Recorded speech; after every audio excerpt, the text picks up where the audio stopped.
असतो मा सद्गमय तमसो मा ज्योतिर्गमय मृत्योर्मा अमृतङ्गमय ॐ शान्ति शान्ति शान्तिः हरिः ॐ.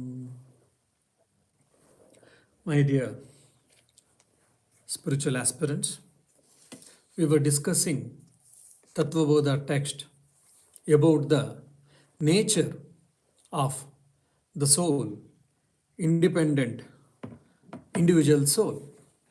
Who am I? Was the question. For that, we were discussing about what is the nature of the Brahman or the Atman. Sat, Chit, Ananda. The nature of the Atman or the Brahman is Sat, Chit, Ananda. Existence, consciousness, bliss absolute is the nature of the individual soul. We had seen. Till now, we have seen what is not the self and what is the self. The problem for the philosopher or for our sages, for the prophets, for the great people to express or to describe what is the soul, what is the spirit, what is the Atman is, it is not an object. For an example, when I say a piece of paper, I can show as a piece of paper. Similarly, when I say that Angavastra or Chadar, I can show it pinpointedly. And when we say about a pen, we can show pinpointedly a pen. Similarly with the pencil, so on and so forth. Because they are objects, we can show them pinpointedly. Whereas, with regard to Atman or the Brahman, the soul, it is not an object, rather it is a subject. As a result, we cannot show it objectively since it is a subject, so we have to, it is very difficult for any sage or for any prophet, for any philosopher to explain what it is. But still, in spite of that, the people, the notes of the Brahman from the Upanishads, which is the part of the Veda, the ancient wisdom, treasure, knowledge treasure of the India, there, the sages have taken two approaches. One is the path of Soham, it is, and the other is the path of Neti Neti, that is, which is not this, not this, not this. When we saw, or the author described, three types of bodies, three states of existence or experience, and five sheets which is covering the soul. Shariratraya, Avasthatraya, and Panchakosha. So when it is described, the author's intention is making us to understand what is not self or what is anatman. Because we are confused with our body, we are confused with our mind, we are confused with our intellect, emotions, feeling that I am that. When I feel I am happy, I feel I am happy. Actually, it is an emotion. At the same time, when I feel that I am morose or sad, as if I am sad, I feel, but it is not that. Actually, it is a feeling and it which is belong to the mind. So to understand what is not self, the author tried to explain all of them. That is what Neti Marga, not this, not this, not this. So with the help of discrimination, we should discriminate that this body is not me, the mind is not me, the intellect is not me, the emotions are not me, thoughts are not me, the feelings are not me. So that is what Sakshi Bhava. Like I am separating myself from all this non-self. For that, we have to understand what it is. So the author tried to explain what all of them. That is what Neti Marga. The other path is Soham Marga. Saha Aham. I am that. What is that I am that? Aham Brahmasmi. Or Sat Chit Ananda. I am existence, consciousness, and bliss or happiness according to the Tattva Bodha text. So I am consciousness, I am existence, I am bliss absolute. That is the path of Soham, the path of I am that or it is. So after describing the nature of the soul and spirit and the non-spirit, the author is shifting himself to explain the creation. I think in one of my first class, I explained, I had given a description that what is all of philosophy actually? When we say or when we hear the word philosophy, immediately we feel, oh, it is a head boggling, mind boggling. Because they discuss so many things. And actually, we don't know what it is. We cannot derive at the truth. For an example, in the mathematics or in the science, empirical science, it is like this, we can describe, we can define. But whereas in the philosophy, it is not so. Some people feel that. But at broad canvas, the philosophy tries to explain three things. One is the God, who is the creator of this universe, omniscient, omnipresent, omnipotent, and the empirical world which we are seeing every day, where we are living, we are experiencing the world and its worldly objects. What it is. The third is myself. Who am I? Where did I come from? After my death, do I exist? After my death, where do I go? Whether I take one more birth? Such type of series of questions I do get. So who is God or what is God? What is this world? Who created it? And who am I? And what is the connection between these three? That's what the philosophy is going to explain. Now, philosophy explained about me, about myself, who am I, and what I am not and what I am, they have explained. Now the author is shifting himself to explain the creation that is the world. How much ever we say that I am the Brahman and I am the Atman, still at the corner of the mind, we may think, then what is this world it is? We are experiencing it. Every day we are experiencing it. So what is this? What is its nature? Who created it? When did it come into existence? How did it come into existence? Why? How? When? All these questions we do get. So that's the reason the author has taken this subject, how this world has created. From what substance the world has been created. Even today, empirical science is unable to understand from one substance by which the whole world is created. Big Bang theory and so many theories they have put forth, but they're all hypothetical arguments. They are not able to tell pinpointedly, yes, this is what. But whereas in the Indian philosophy, in the non-dualistic philosophy, that is Advaita Vedanta, and also as well as in the Sankhya philosophy, they are able to explain beautifully, scientifically, how this world came into existence. Here, the author explains, Atha Chaturvimshati Tattotpatti Prakaram Vakshyamaha. Now, we shall explain the evolution of the 24 Tattvas. And further he continues that Brahmashaya Sattva Rajas Tamo Gunatmika Maya Asti. Before I think explaining this, I would like to give some broad explanation about the creation. The Vedanta explains the creation by taking the help of Sankhya. The Sankhya is one of the system of philosophy, the school of philosophy in the India. And that is the ancient philosophy in India or in even the world. Because it was much more earlier, ancient than even the Vedantic philosophy. According to it, there is called Purusha, that is again individual soul, and there is a Prakriti. And from Prakriti, Mahat, it comes, that is cosmic intelligence. And from Mahat, Tanmatras, the 5 subtle elements have come. And from 5 subtle elements, Pancha Tanmatras, Pancha Bhutas have come. 5 gross elements have come. From these 5 gross elements, mind, sense organs of action, sense organs of knowledge, etc., everything has come. This is what the Sankhyan cosmology, Sankhyan theory of cosmology. This has been more or less accepted by Vedanta, but in a modified form we can tell.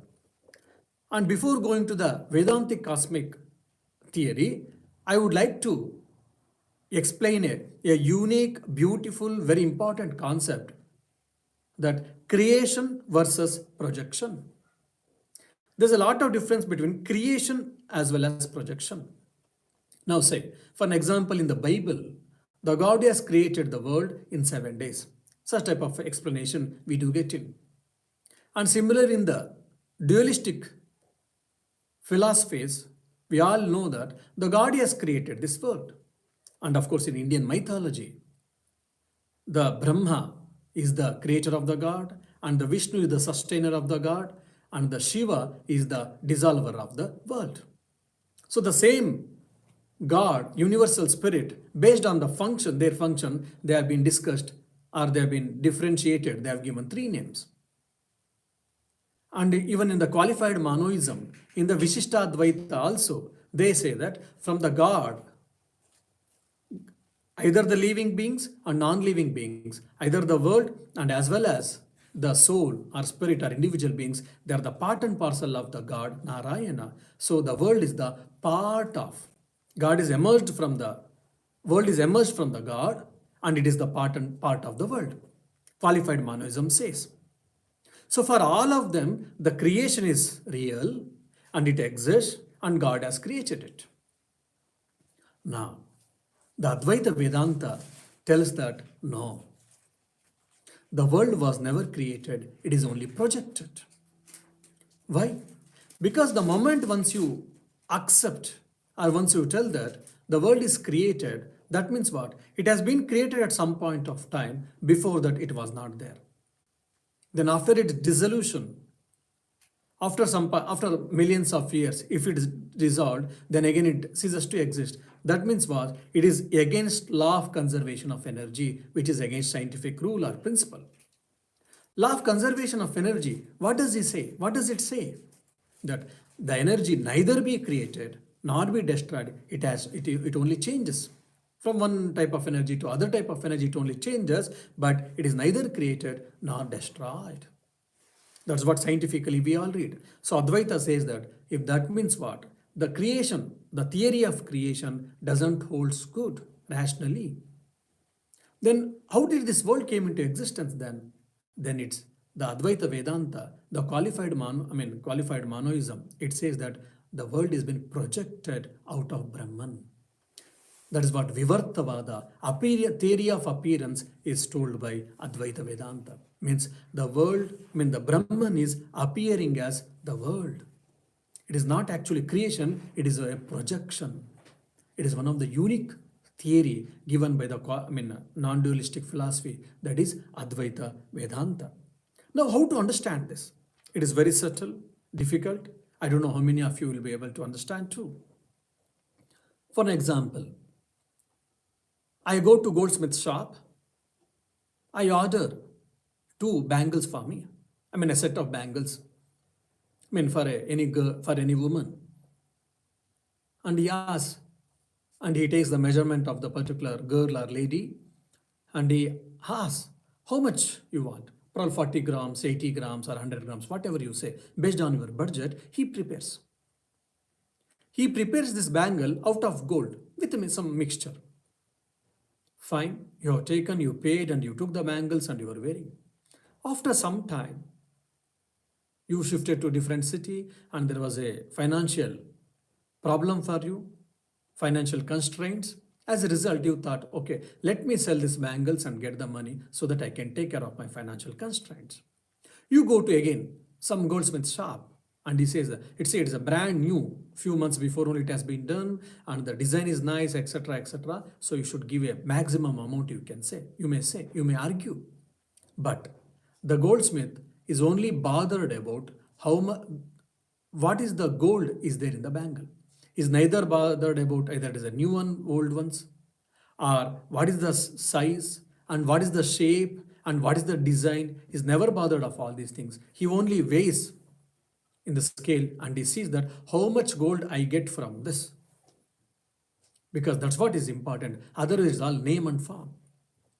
Then he pays, we argue, and he pays, so much gold is there, so he pays and he takes back. Fine. Then someone goes and says, okay, I want a nose ring or ear ring. Or, someone says, using that same gold, he prepares a nose ring and also he may prepares a ring. He gives it. Now, the gold is the substance which was existing in the bangle actually, but it has got a different name and form. Then what is existing in the nose ring or in the earring? If you ask, every one of us we know it is only gold.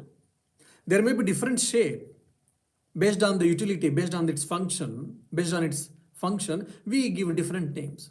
Name and form changes, but the content, the substance is same. The same gold is appeared in a particular form, we call it as bangle. The same gold in a particular form, we say nose ring, and the same gold in a different form, we use for ears, if it is called earring, isn't it?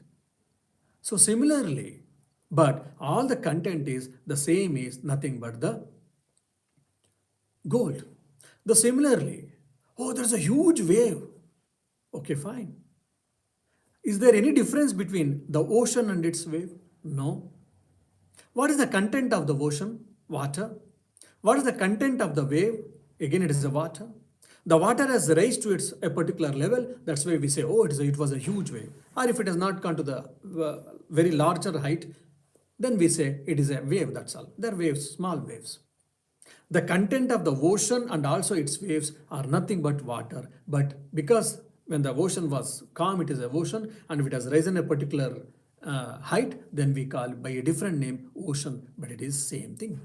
So here we can understand, we get an idea of theory of projection. Similarly, the ocean is appearing as a wave. Similarly, the Brahman is appearing as this world for us. It is an appearance, means the Brahman has projected itself as this world. This is what theory of projection, which is very unique and very subtle, very rational, very scientific.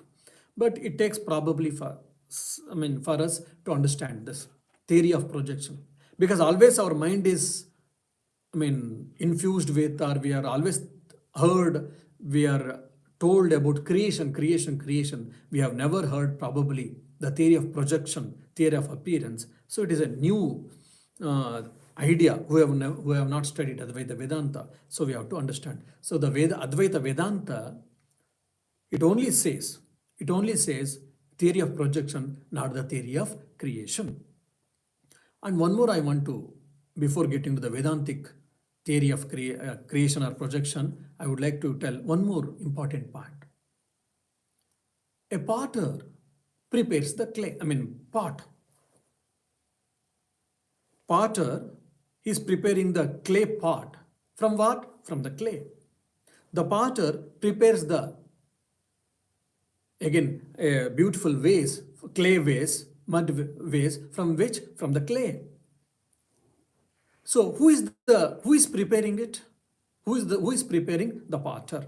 So the potter is called Nimitta Karana, or the efficient cause. Then the potter has prepared the pot, fine. From what material? What is the material? Which is the material, if you ask? Then we say that is the clay. That means what? It is Upadana Karana. The efficient cause or Nimitta Karana is potter.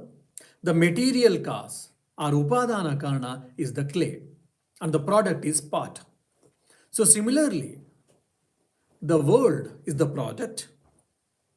Then what is the material cause?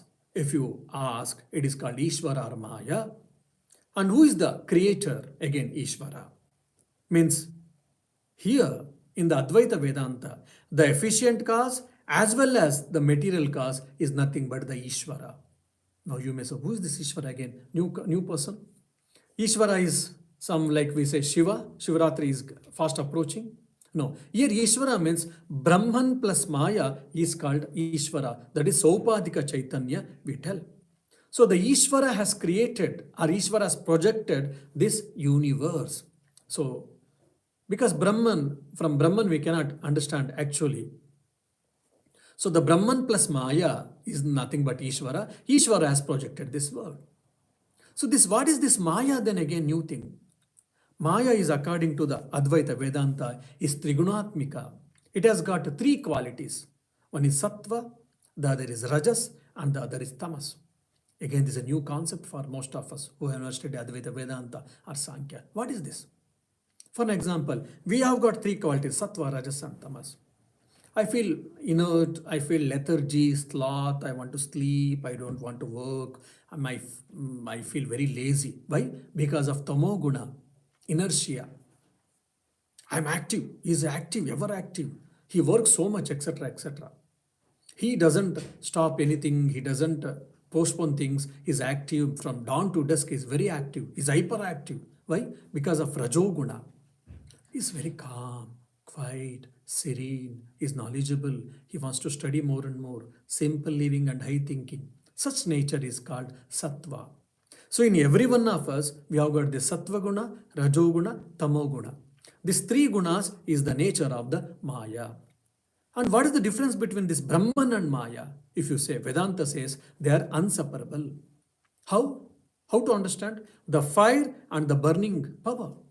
The fire has got the burning power, both cannot be separated. So similarly, the Brahman and Maya cannot be separated because the Maya is the power of the Brahman. So Brahman plus Maya is called Ishvara. Ishvara has projected this world, or Brahman is appearing as the world. Afterwards, in the Semitic, in the Semitic religions, or rather more, especially in the dualistic concept, in the mythological language, this Maya has taken the form of goddesses. That's the reason in Indian philosophies or Indian religion, Brahma and Saraswati. Saraswati, the Shakti, the Maya. Maya has taken the form of a particular concrete form. That is what Shakti we say. So similarly, Narayana and Lakshmi, Ishvara and Parvati. And in the Christianity also we can say, there it is taken the Mother Mary form, Jesus Christ and also Mother Mary. There it is not a wife, rather it is a Mother Mary in a different thing.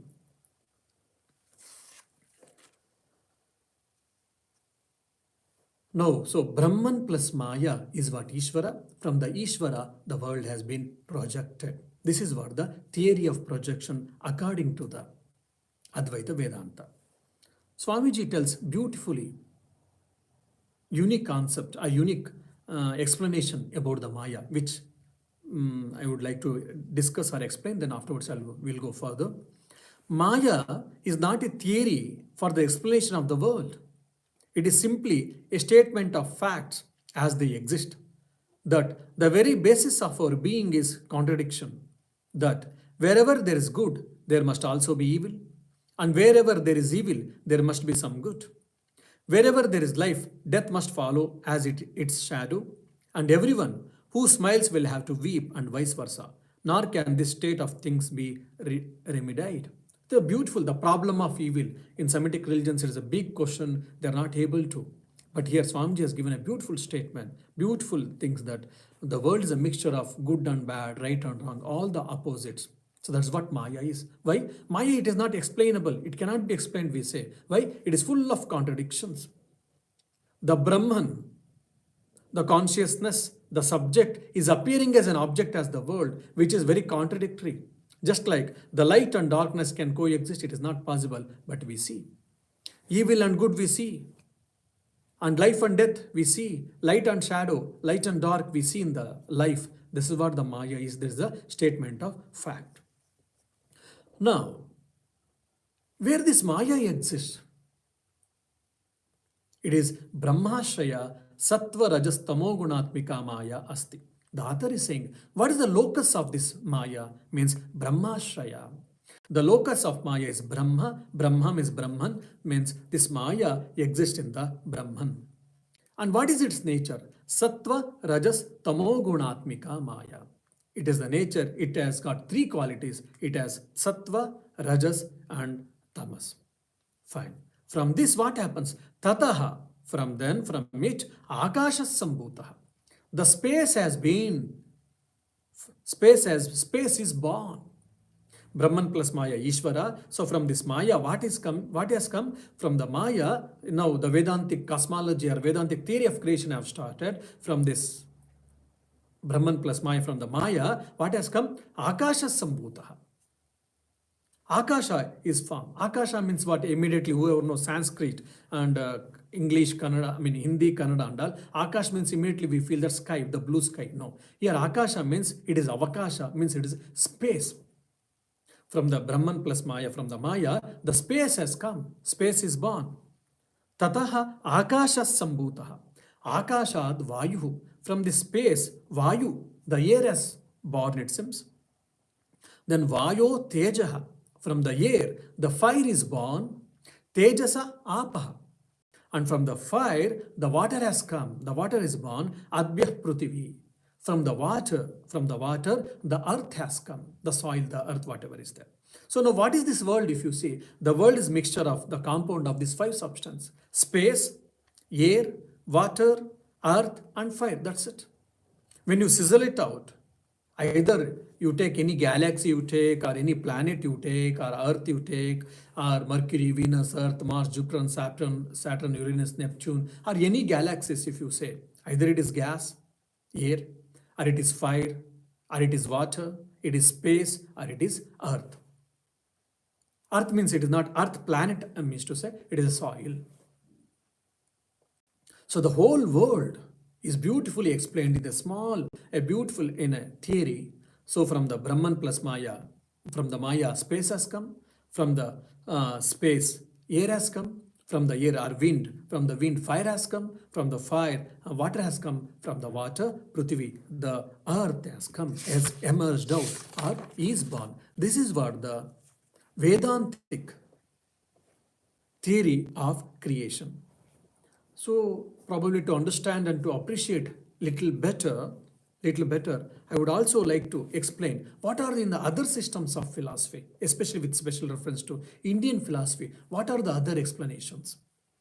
In the Nyaya and Vaisheshika, that is atomic theory, and Indian syllogism, Indian logic, they say atoms combine and to form this cosmos. Whatever the empirical science today, empirical science says. So even the Nyaya and Vaisheshika, they say the atoms they combine and the world is formed. And in the Vishishta Advaita, the qualified monoism, they say Brahma Parinamavada, means the God is the creator. The world and as well as living beings are the part of the God, that is living, sentient and insentient, both are the part of the God. And in the Dvaita school, again, they are also Parinamavada, they say God is the creator. And in the Sankhya, if you see, in the Sankhyan philosophy, they say that Prakriti, nature is the cause for this entire world. And in the Purva Mimamsa, who belongs the authority of the Vedas exclusively, for them, the creation, these all people belong in creation. They say that creation is anadi and it is eternal. Creation is beginningless and no creator called Ishvara is there, and it is a nature and it is there always eternal. And the Charvakas, materialistic people, they say, oh, this creation neither be created by God nor anyone, it is accident. The world has created accident, accidental creation.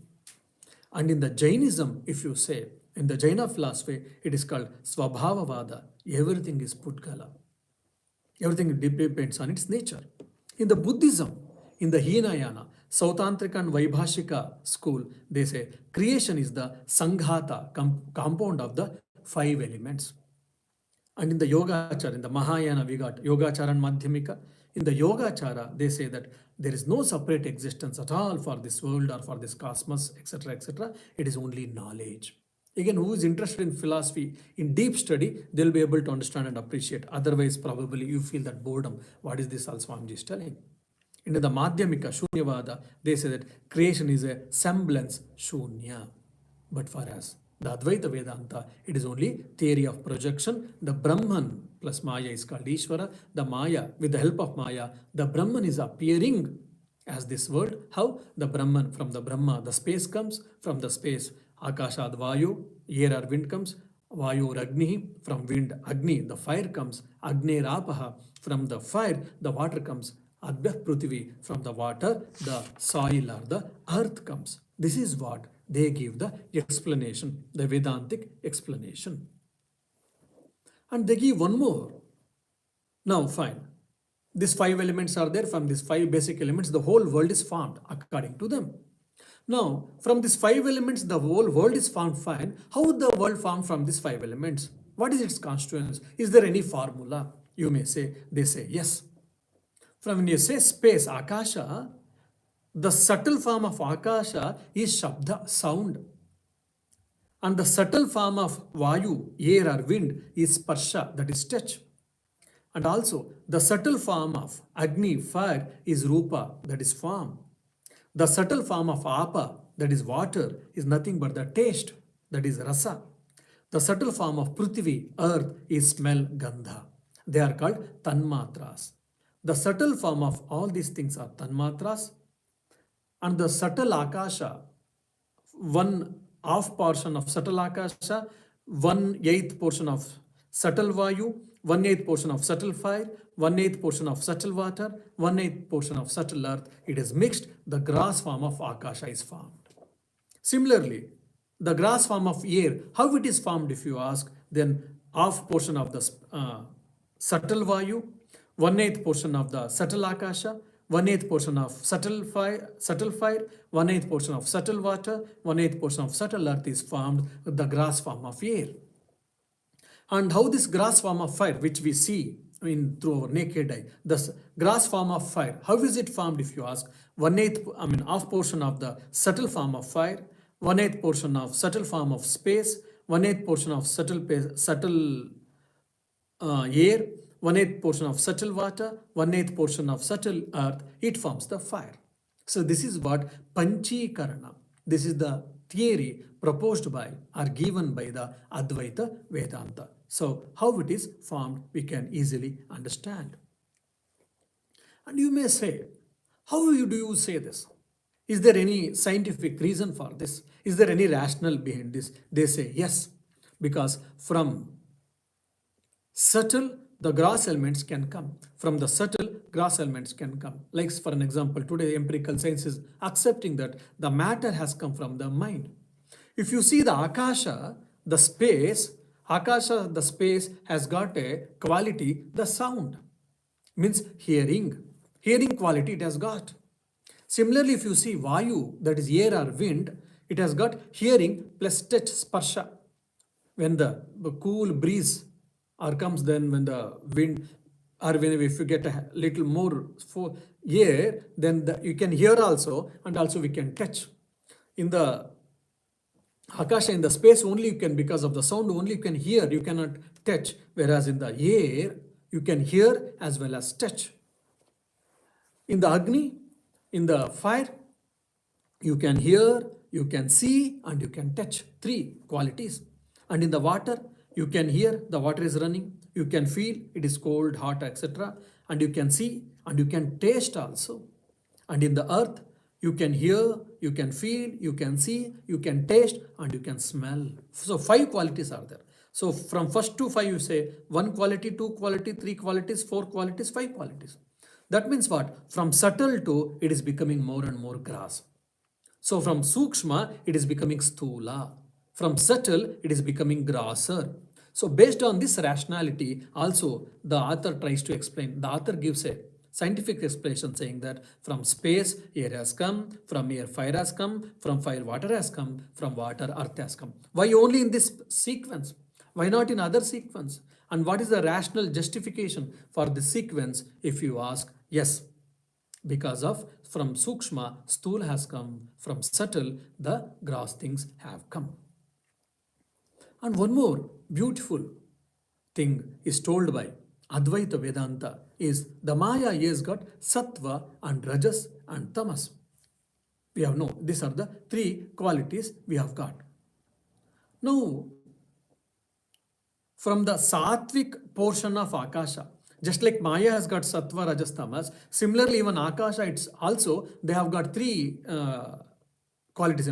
I mean, in Akasha also, Sattva, Rajas, Tamas guna is there. In the Vayu, air also, Sattva, Rajas, Tamas is there. In the Agni, fire also, Sattva, Rajas, Tamas is there. In the Apa, water, there also Sattva, Rajas, Tamas is there. In the Prithvi, earth, there are also Sattva, Rajas, Tamas is there. Now, the Sattvic part of Akasha, there's the ear, the Shrotrendriya has come. See how it is becoming more and more scientific. We have to think, we have to hear, we have to read again and again. Then only we'll be able to understand. Otherwise, it will be head boggling and everything goes above the head. And similarly, from the sattvic aspect of air, skin, tvagindriya, the sense, means we have got five sense organs of knowledge. The skin is come, it seems, has emerged. And from the sattvic portion of the fire, the chakshurindriya, eyes have emerged. And from the sattvic portion of the jalam, that is water, the tongue has come, it seems, emerged. And thus from the sattvic portion of the prithvi, earth, the nose, the smell portion, the nose indriya, the sense organ has been emerged. And also one more beauty is for every this organs, the subtle organs, the subtle part of it, we have got Adhisthana Devata. For ear, one Devata is there. For skin, one Devata is there. For eyes, one Devata is there. For tongue, one Devata is there. From smell, from nose, also one Devata is there. So from the sattvic portion of these five elements, Pancha Gnanendriyas, five sense organs of knowledge has come, as well as Antakarana has come. Antakarana means Manas, Buddhi, Chitta and Ahankara. What is this Manas, Buddhi, Chitta, Ahankara? We know that only one mind we have got, and you are telling four things. What are these? So based on its function, it has been classified into four things. Actually, we don't have four things. Only one mind, based on its function, it has been explained, it has been classified into four. For an example, when you are there in the house with respect to your wife, you are called husband. You have gone to your office and you are the manager there. So with respect to your company, you are called manager. Then after your work, you went with your friend for some party.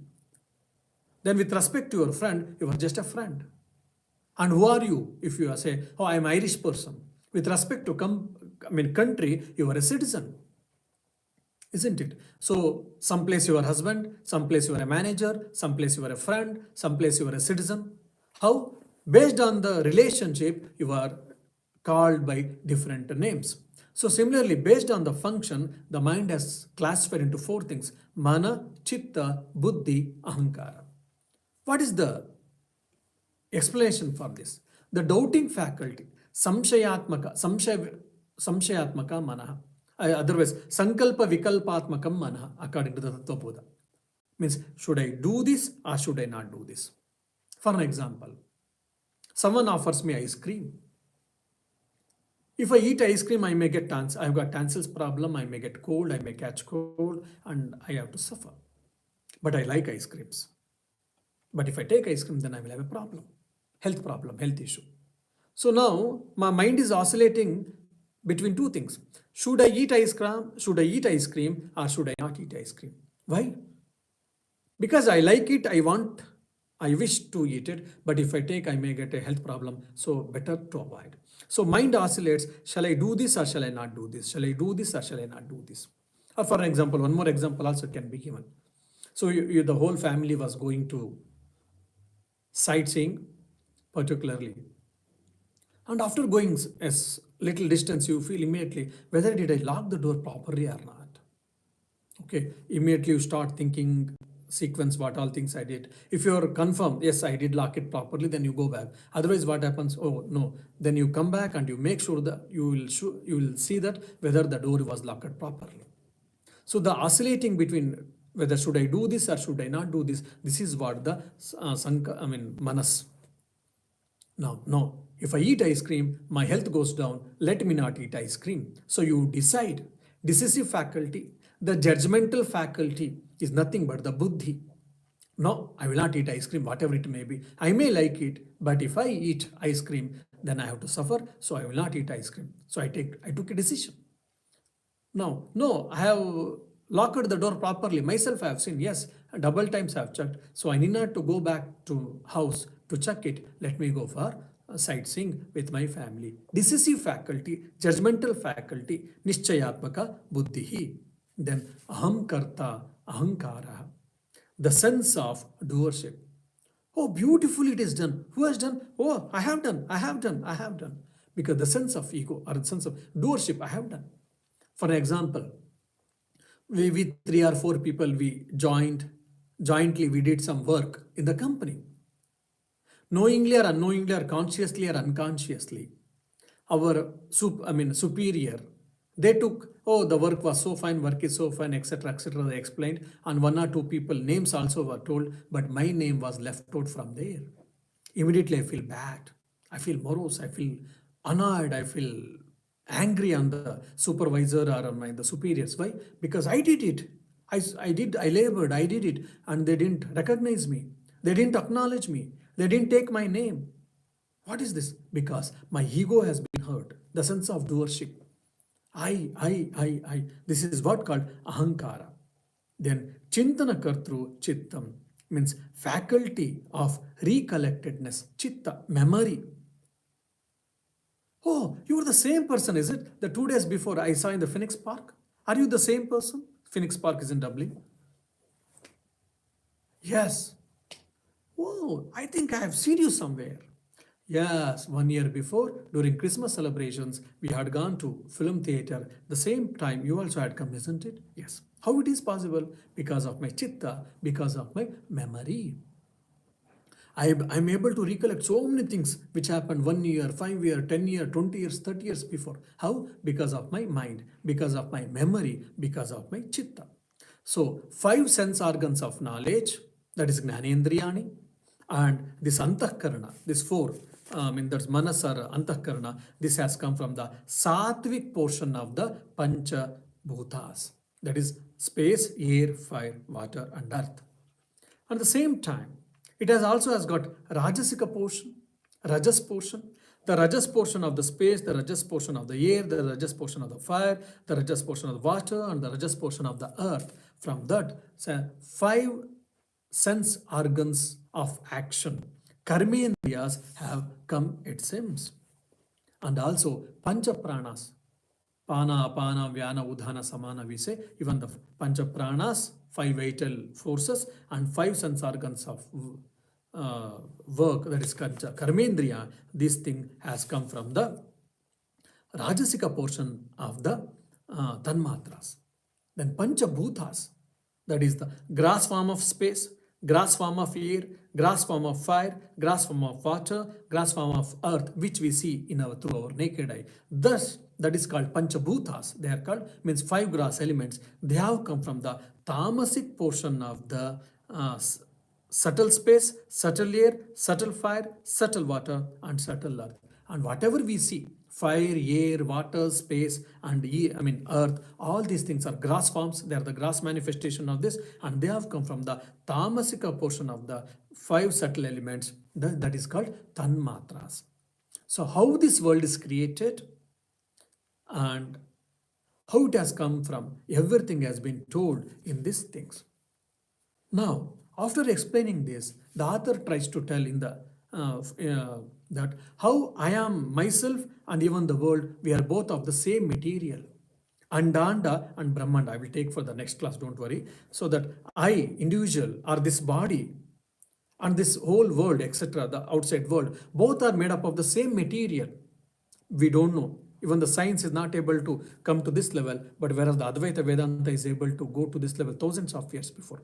That's what Andanda and Brahmanda, or Pindanda and Brahmanda. The individual cell as well as the whole world, both are made up of the same material. That's why there's a lot of connection between us and this nature, Prakriti.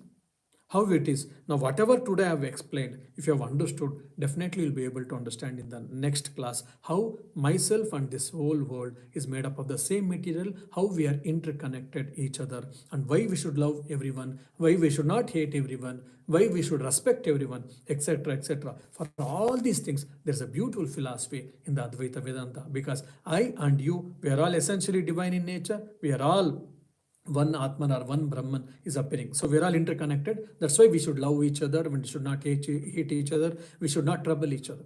And also, at the same time, even we should see every material, every substance, everything in a dignified way. We have to give the values to them. Why? Because of whatever it is made up of and whatever I am made up of, both are from the same material. That is the reason. So it's a beautiful philosophy, very sublime, grand philosophy, which is there in Advaita Vedanta, the non-dualistic philosophy, and how myself and this world both are made up of the same material, how I shall try to explain in the next class. Om Shanti Shanti Shanti. Harihi Om Tat Sat. Shri Rama Krishna Arpanamastu.